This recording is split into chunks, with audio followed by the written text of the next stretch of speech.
$100 billion. Let that number sink in for a moment. With $100 billion, you could buy entire navies. You could fund space programs. You could rebuild shattered nations from the ground up. Or, if you were the developers behind the project I am about to show you, you could take that fortune and pour it directly into the ocean, hoping to build a paradise that would make Dubai look like a relic of the past. What you are looking at is not a scene from a post-apocalyptic movie. It is not a set designed for a science fiction thriller about the fall of civilization. This is Forest City, a sprawling, futuristic metropolis built on 4 man-made islands between Malaysia and Singapore. It was promised to be a dream. A smart city covered in vertical gardens, free from cars, monitored by artificial intelligence, and home to 700,000 wealthy residents living in absolute luxury. But today, if you walk through these streets, you will not hear the laughter of families or the hum of electric vehicles. You will hear the wind howling through empty elevator shafts. You will smell the damp, rotting scent of neglect. You will see miles of glass towers that have never known an inhabitant, staring blankly out at the sea like giant tombstones. Instead of 700,000 people, less than 1% of that population lives here. It is the world's most expensive ghost town. A monument to human hubris, financial greed, and the terrifying reality of what happens when a dream becomes too big to fail, yet fails anyway. To understand how this disaster happened, we have to go back to the beginning. To the moment when this was just a drawing on a boardroom table. The year was 2016.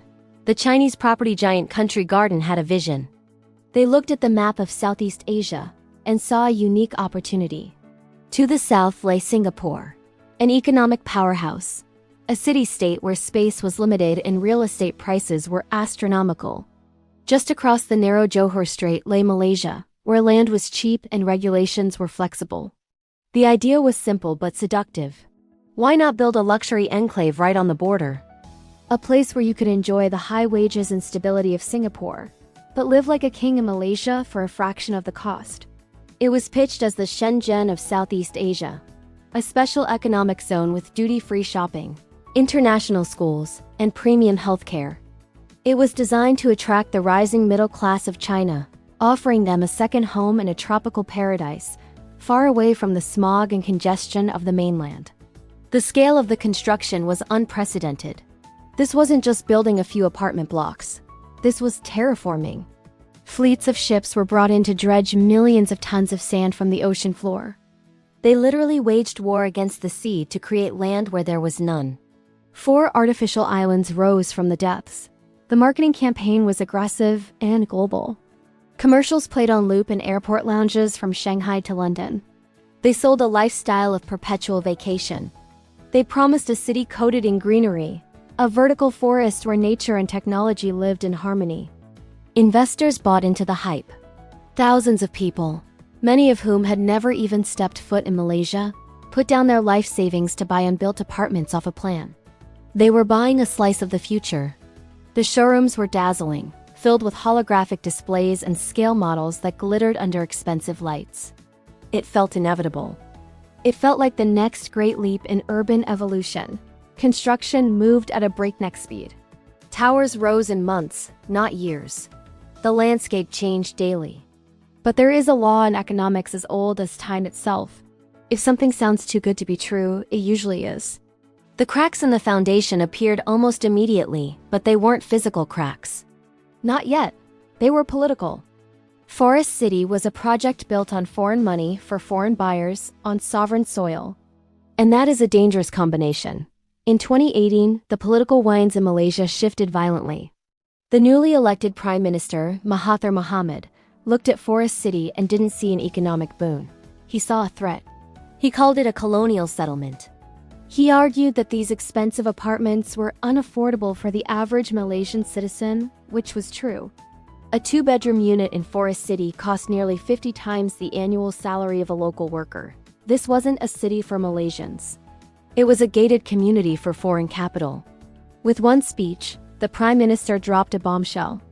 He announced that foreigners would be banned from buying properties in Forest City. The statement sent shockwaves through the market. Although the ban was later softened and clarified, the damage was done. The illusion of stability was shattered. Investors who had poured millions into the project suddenly realized that their assets were at the mercy of political whims. And then, the second blow landed. This time it came from Beijing. The Chinese government, worried about massive amounts of capital fleeing the country, imposed strict currency controls. They made it nearly impossible for their citizens to send money abroad to pay for overseas property. The tap was turned off. The steady stream of cash that was fueling the construction of Forest City dried up overnight. Suddenly, Country Garden was left with a half-built city and a disappearing customer base. The cranes stopped moving. The armies of workers were sent home. The frantic energy of the construction site was replaced by an eerie silence. But the tragedy of Forest City isn't just about money. It is about the environment fighting back. When you force an island into existence against the will of the ocean rarely forgives.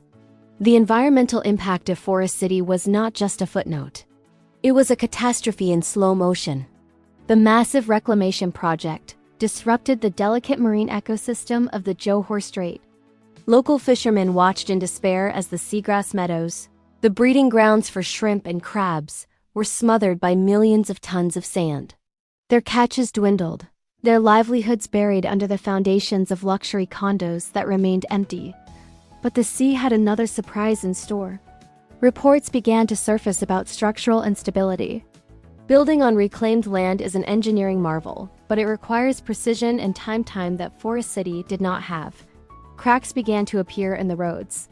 There were rumors of sinking foundations. The very ground seemed to be rejecting the weight of the concrete placed upon it. Nature began to reclaim the city not through disaster, but through decay.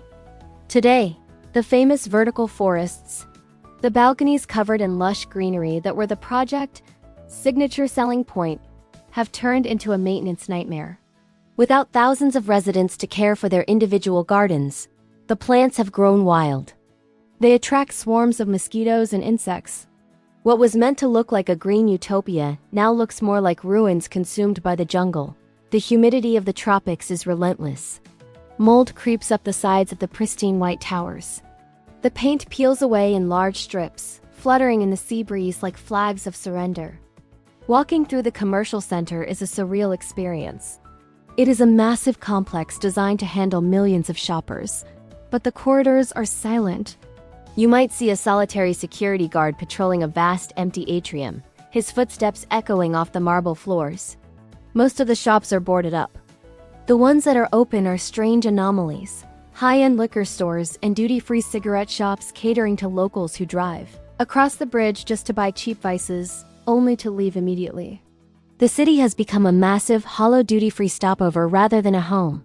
The beach, marketed as a pristine white sand paradise, tells another story. A sign warns swimmers to stay out of the water. Not because of sharks, but because the water is stagnant and filled with silt from the halted construction. The sea turtle sanctuary is empty. The promised water parks are dry. The artificial wetland meant to filter the water has become a breeding ground for algae. And then there are the residents. Yes, people do live here. About 9,000 people occupy a city built for 700,000. They are a mix of retirees, staff working for the property developer, and a few adventurous digital nomads who took advantage of the crashing rental prices.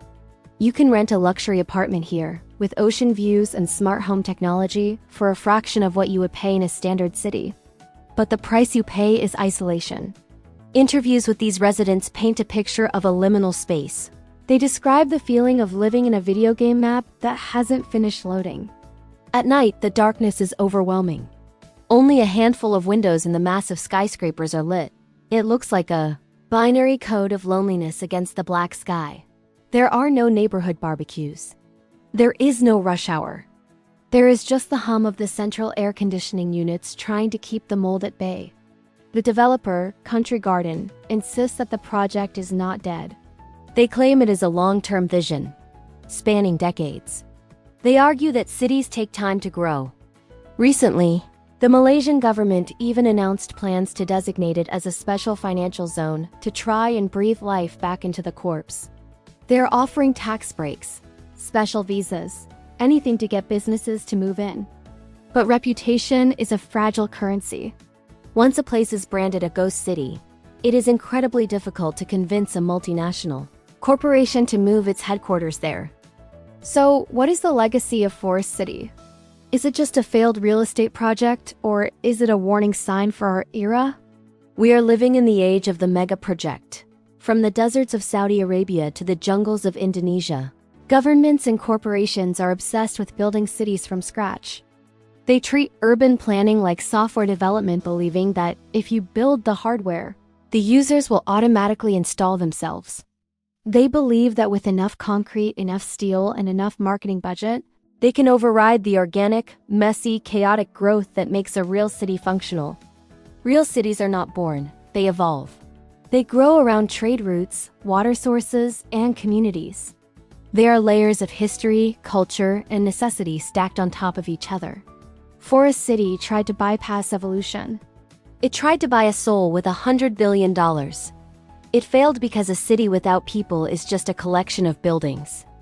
And people need more than just luxury. They need connection. They need jobs. They need certainty. The tragedy of Forest City is not just the wasted money. It represents a colossal misallocation of resources in a world that is desperate for genuine solutions. While we face housing crises, climate change, and infrastructure decay in existing cities, we are pouring fortunes into building empty fantasies in the middle of nowhere. As the sun sets over the Johor Strait, the shadows of the dark towers lengthen across the artificial sand. The lights do not flicker on. The streets remain empty. Forest City stands as a silent guardian of a future that never arrived. It is a beautiful, terrifying museum of ambition.